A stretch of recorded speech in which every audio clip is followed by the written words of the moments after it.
जी दोस्तों, आज का डेमो हमारा होने वाला है मेडिकल लैब के हवाले से। और आज के इस डेमो में हम सीखेंगे कि हमारा सॉफ्टवेयर मेडिकल लेबॉर्ट्री में या मेडिकल लैब में किस तरह वर्क करता है और उसमें कौन कौन से फीचर्स होते हैं, उसमें पेशेंट किस तरह रजिस्टर करते हैं और पेशेंट्स की रिपोर्ट्स किस तरह जनरेट करते हैं। तो चले हम शुरू करते हैं, अपना सॉफ्टवेयर रन करते हैं। ये है हमारा वेब ब्राउज़र। किसी भी वेब ब्राउज़र में हम इसको यूटिलाइज और यूज़ कर सकते हैं। यहाँ पे हमारी आईडी होगी और पासवर्ड वो हम पुट करते हैं, साइन इन के बटन पे क्लिक करते हैं। तो ये सॉफ्टवेयर हमारा लॉगिन हो चुका है। ये हमारा मेन डैशबोर्ड है। तो चले वक्त ज़ाया किए बगैर हम सीधे चलते हैं पैथोलॉजी पे। पैथोलॉजी हमारा लैब का सेक्शन है। सबसे पहले हमने क्या करना है कि ये जो हमारे पास पेशेंट आता है, तो ये जो बिल जनरेट का बटन है इस पर हम क्लिक करते हैं, क्योंकि उसके लिए हमने बिल जनरेट करना होता है। तो अगर वो कोई पुराना पेशेंट है तो जस्ट यहाँ पे या उसका नाम या उसकी आईडी जो भी है तो वो हम यहाँ पे पुट करते हैं। अब लेट सपोज ये मैंने 19 लिख दिया, तो 19 पे ये इब्राहिम रजिस्टर्ड है हमारे पास। तो यहाँ से हम उसको सेलेक्ट करते हैं और इसके हवाले से हम जो भी रिपोर्ट जनरेट करते हैं या जो भी रिकमेंड किया हुआ है टेस्ट डॉक्टर ने, तो वो हम यहाँ पे इधर से पुट करते हैं। लेकिन अगर हमारे पास कोई नया पेशेंट है जो फर्स्ट टाइम आया, तो उसके लिए हम क्या करते हैं कि ये जो न्यू पेशेंट का बटन है इस पर क्लिक करते हैं। इसमें दो चीज़ें, दो ऑप्शंस ऐसे हैं, जो हमारे दो फील्ड ऐसे हैं कि जो हमारे मैंडेटरी है। ये एक नाम और दूसरा हमारा है एज। बाकी जितने भी हमारे पास बॉक्स बने हुए हैं या टेक्स्ट बॉक्स है या ऑप्शंस है, तो इसको हम स्किप भी कर सकते हैं। और अगर फिल करें तो वेल एंड गुड। एक पेशेंट के हवाले से काफ़ी सारा डेटा हमारे पास कलेक्ट हो जाता है। तो चले हम यहाँ पे एक पेशेंट का नाम लिख देते हैं। लेट सपोज हमारे पास ये एक पेशेंट है जवाद। जेंडर आ गया जी मेल। यहाँ पे या तो इसका डेट ऑफ बर्थ लिखें, तो उसके रिगार्डिंग सिस्टम ऑटोमेटिकली उसका जो भी एज बनती है तो वो ऑटोमेटिकली जनरेट करेगा। या अगर आप डेट ऑफ बर्थ नहीं लिखते तो सीधा सीधा यहाँ पे आप एज लिखें। अब लेट सपोज ये मैंने एज लिख दिया। फिर आगे ब्लड ग्रुप, ये है ब्लड ग्रुप सेलेक्ट किया मैंने। मैरिटल स्टेटस सिंगल आ गया। कॉन्टेक्ट नंबर जो भी है इस बंदे का वो आप यहाँ पे पुट करें। ईमेल एड्रेस लिखना चाहें तो भी लिख सकते हैं।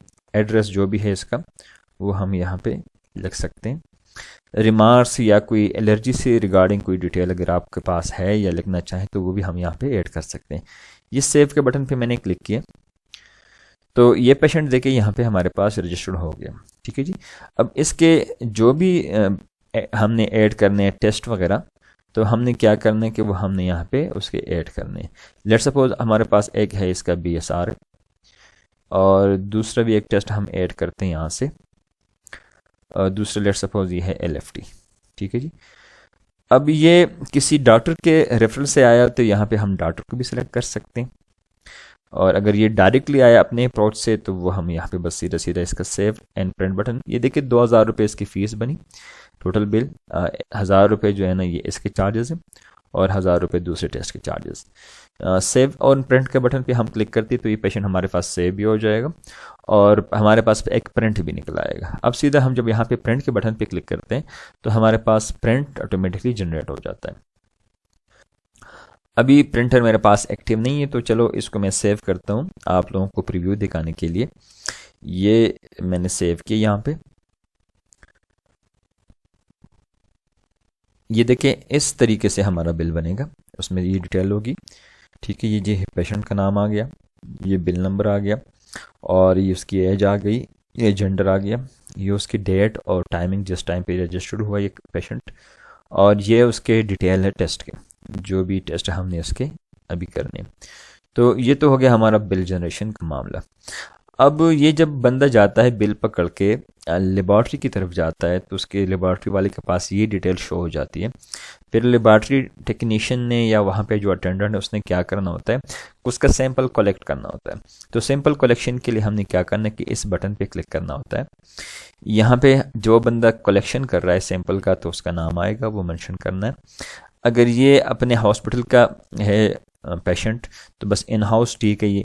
और अगर ये किसी और हॉस्पिटल के रेफरेंस से आया तो यहाँ पे उस हॉस्पिटल का नाम भी आप मेंशन कर सकते हैं। हम एज इट इज़ को रहने देते हैं इन हाउस में। तो इसका ये हमने कलेक्ट किया।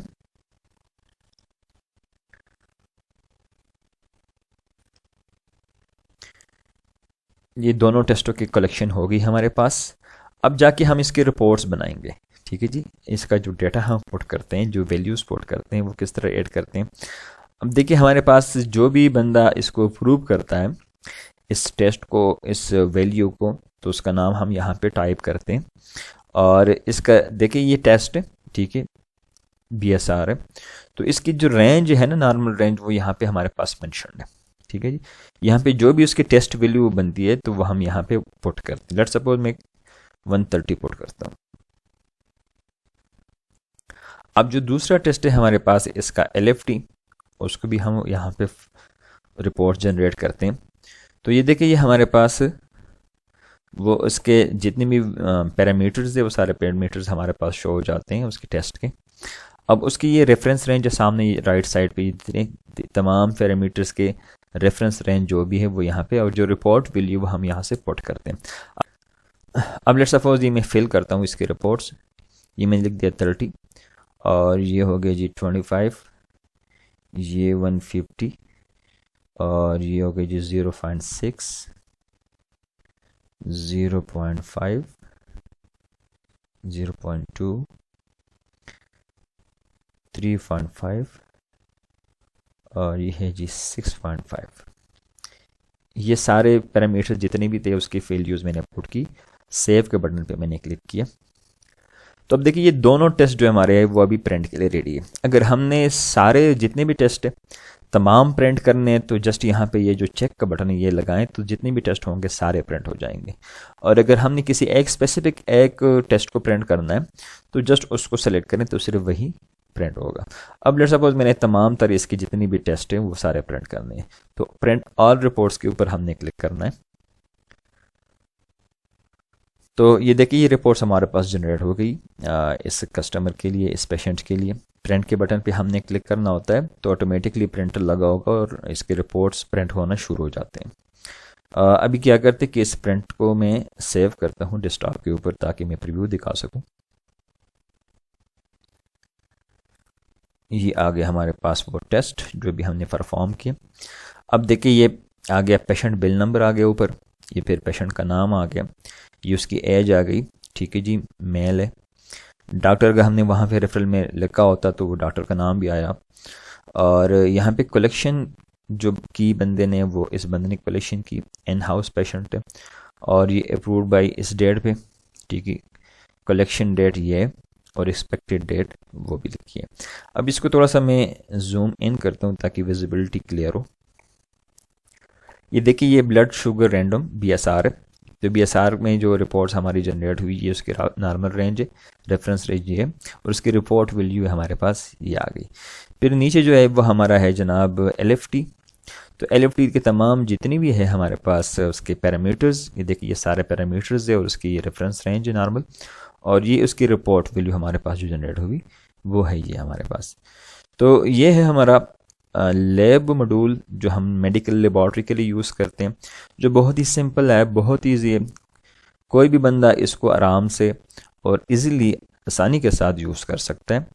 तो उम्मीद है कि इसकी समझ आ गई होगी। और फिर भी अगर किसी बंदे की कोई क्वेश्चन है या कोई क्वेरी है तो हमारे साथ डायरेक्टली हमारे कॉन्टेक्ट नंबर पे रब्ता कर सकते हैं, हमारे व्हाट्सएप पे रब्ता कर सकते हैं। मैं नंबर बता देता हूँ 0317492348। मैं रिपीट करता हूँ 0317492348। हमारा व्हाट्सएप भी इसी नंबर पे एक्टिव है और डायरेक्टली कॉल भी कर सकते हैं। शुक्रिया।